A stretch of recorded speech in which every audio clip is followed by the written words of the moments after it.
مسافہ ایک ہاتھ سے سنت ہے یا دونوں ہاتھوں سے؟ ٹھیک ہے، یہ بھی بڑا مسئلہ آج کل معرکۃ الآراء بن چکا ہے سوال۔ مسافہ ایک ہاتھ سے ہوتا ہے یا دونوں ہاتھوں سے سنت ہے، حدیث سے ثبوت فراہم فرمائی۔ ٹھیک ہے، تو یہ ہمارے اہل حدیث بھائی ہیں، تو یہ ایک ہی ہاتھ سے کرتے ہیں، دوسرے ہاتھ سے بالکل بھی نہیں ملاتے دوسرا ہاتھ۔ تو صحیح کیا ہے یہ بات سنیں۔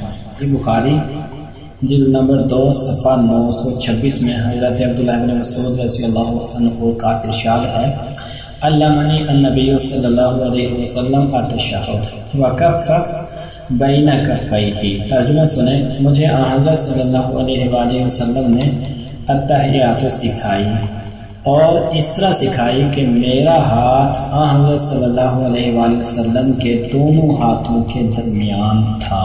ٹھیک ہے، اللہ کے نبی صلی اللہ علیہ وآلہ وسلم نے ان کا ہاتھ اپنے دونوں ہاتھوں میں دیا ہوا تھا۔ امام بخاری رحمۃ اللہ علیہ نے یہ حدیث باب المصافہ کے تحت ذکر فرمائی ہے اور اس کے متصل باب الاخذ بالیدین کا عنوان قائم کر کے اس حدیث کو مکرر ذکر فرمایا ہے، جس سے ثابت ہوتا ہے کہ دونوں ہاتھ سے مصافحہ کرنا سنت نبوی ہے۔ علاوہ ازیں مصافحے کے روح جیسے کہ شیخ رضی اللہ محدث رحمۃ اللہ علیہ فرماتے ہیں، اپنے مسلمان بھائی سے بشاشت سے پیش آنا باہمی الفت و محبت کا اظہار ہے۔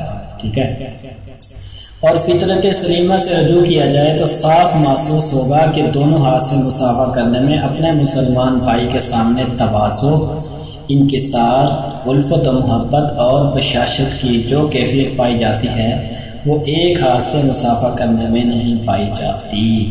ٹھیک ہو گیا جی؟